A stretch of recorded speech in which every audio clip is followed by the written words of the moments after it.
যেভাবে ছাত্র বিপ্লবের মুখ হয়ে উঠলেন নাহিদ ইসলাম। 2 বছর আগের কথা, ঢাকা বিশ্ববিদ্যালয় থেকে গ্রাজুয়েশন শেষ করেছেন নাহিদ ইসলাম। কেন বাংলাদেশে কোনো ছাত্র আন্দোলন তার লক্ষ্যে পৌঁছতে পারে না তা নিয়ে তিনি থিসিস করেছেন। এর উপসংহারে তিনি কি বলেছেন তা ভুলে গেছেন কিনা তা কোনো বিষয় নয়, তবে 26 বছর বয়সী এই ছাত্রনেতা দেশের ইতিহাসকে বদলে দিয়েছেন। দেশ জুড়ে কয়েক মাসে যে ছাত্র আন্দোলন শুরু হয়, সবচেয়ে পরিচিত মুখগুলোর মধ্যে অন্যতম নাহিদ ইসলাম। এই আন্দোলনের ফলে বিশ্বের সবচেয়ে শক্তিধর নারী হিসেবে একসময় যে শেখ হাসিনাকে মনে করা হতো, তিনি ক্ষমতাচ্যুত হন। সেপ্টেম্বরের কোনো এক বিকেলে ঢাকায় তথ্য প্রযুক্তি মন্ত্রণালয়ে নিজের চেয়ারে বসে তিনি শান্ত কণ্ঠে শেখ হাসিনা সম্পর্কে বলেন, হাসিনা রক্তচোষা এবং একজন সাইকোপ্যাথ। যুক্তরাষ্ট্রের বিখ্যাত টাইম ম্যাগাজিনকে দেওয়া এক সাক্ষাৎকারে এসব কথা বলেছেন নাহিদ ইসলাম। খুব বেশি আগের কথা নয়, নাহিদ ইসলাম ছিলেন তথ্য প্রযুক্তি বিষয়ক একজন টিউটর। সরকারের গ্রেপ্তার এড়াতে তিনি আত্মগোপনে যেতে বাধ্য হন, আর এখন তিনি তথ্য প্রযুক্তি এবং তথ্য ও সম্প্রচার মন্ত্রণালয়ের দায়িত্বে। জুনে অন্য কিছু শিক্ষার্থীর সঙ্গে নাহিদ ইসলাম প্রবেশ করেন ঢাকা বিশ্ববিদ্যালয়ের লাইব্রেরিতে। তার হাতে ছিল প্লেকার্ড, তাতে অন্যদেরকে রাজপথে নামার আহ্বান জানানো হয়। কোটা বিরোধী আন্দোলন বাংলাদেশের বিশ্ববিদ্যালয়গুলোতে শুরু হয় প্রথম 2018 সালে। ওই সময় সরকার আন্দোলন দমন করার চেষ্টা করে। নাহিদ ইসলাম বলেন, এবছরও সরকার কোটা ব্যবস্থার ইস্যুকে শেষ করে দিতে পারত, কিন্তু তার পরিবর্তে বিক্ষোভকারীদের উপর সরাসরি গুলি শুরু করে নিরাপত্তা রক্ষাকারীরা। 16 জুলাই প্রসারিত খোলা হাতে পুলিশের সামনে দাঁড়িয়েছিলেন ছাত্র আবু সাঈদ, তাকে গুলি করে হত্যা করা হয়। নাহিদ বলেন, তাকে হত্যা করায় আন্দোলনের গতি মুহূর্তের মধ্যে ঘুরে যায়। মুহূর্তের মধ্যে সারা দেশে জনগণের বৃহৎ অংশের মধ্যে ছড়িয়ে পড়ে এই আন্দোলন।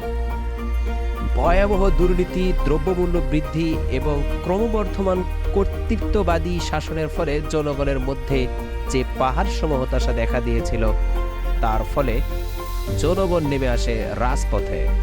এ সময় বিক্ষোভকারীরা তখনকার প্রধানমন্ত্রী শেখ হাসিনার দিকে দৃষ্টি দেয়। 3রা আগস্ট তারা এক দফা দাবি তুলে ধরে। এই দাবি ঘোষণা করেন নাহিদ ইসলাম। ঢাকা বিশ্ববিদ্যালয় ক্যাম্পাসে তিনি ঘোষণা করেন শেখ হাসিনাকে পদত্যাগ করতে হবে। এরপর 5 আগস্ট লাখ লাখ মানুষ ঢাকায় শেখ হাসিনার সরকারি বাসভবনের খুব কাছাকাছি চলে আসে। তখন হেলিকপ্টারে করে শেখ হাসিনা ভারতে পালিয়ে যান। নাহিদ ইসলাম বলেন, শেখ হাসিনাকে ক্ষমতাচ্যুত করা যাবে তা কেউ ভাবেননি। সেনাবাহিনীর সমর্থনে ছাত্ররা দেশের দায়িত্বে চলে আসেন আকস্মিকভাবে। তারা শান্তিতে নোবেল পুরস্কার বিজয়ী প্রফেসর ডক্টর মোহাম্মদ ইউনূসকে অন্তর্বর্তী সরকারের প্রধান হওয়ার অনুরোধ করেন। তিনি ছাত্রদের আহ্বানে সাড়া দিলেন। শেখ হাসিনা পদত্যাগ করে পালিয়ে যাওয়ার পর ক্ষমতায় যে শূন্যতা সৃষ্টি হয়, তা পূরণ হয় দ্রুততার সঙ্গে। সমাজবিজ্ঞানে গ্রাজুয়েশন সম্পন্ন করা এই যুবক বিগত সরকারের বিপক্ষে অবস্থানকারীদের মধ্যে অন্যতম। ঢাকায় জন্ম নেওয়া নাহিদ একজন শিক্ষকের ছেলে। তিনি 2017 সালের প্রথম সপ্তাহে সুন্দরবনের কাছে একটি কয়লা চালিত বিদ্যুৎ কেন্দ্রের বিরুদ্ধে প্রতিবাদ বিক্ষোভ করেন। 2019 সালে তিনি ক্যাম্পাসে নির্বাচনে অংশগ্রহণ করেন। পরে সিনিয়রদের সঙ্গে ঢাকা বিশ্ববিদ্যালয় গঠন করেন গণতান্ত্রিক ছাত্রশক্তি। কিন্তু এবছর জুলাই মাসে তাকে দেশের গোয়েন্দা সংস্থা অপহরণ করে নির্যাতন করে। সেই থেকে ব্যাপকভাবে পরিচিতি পান নাহিদ ইসলাম। গ্রেপ্তার এড়াতে তিনি এক বন্ধুর বাসায় আত্মগোপন করেছিলেন।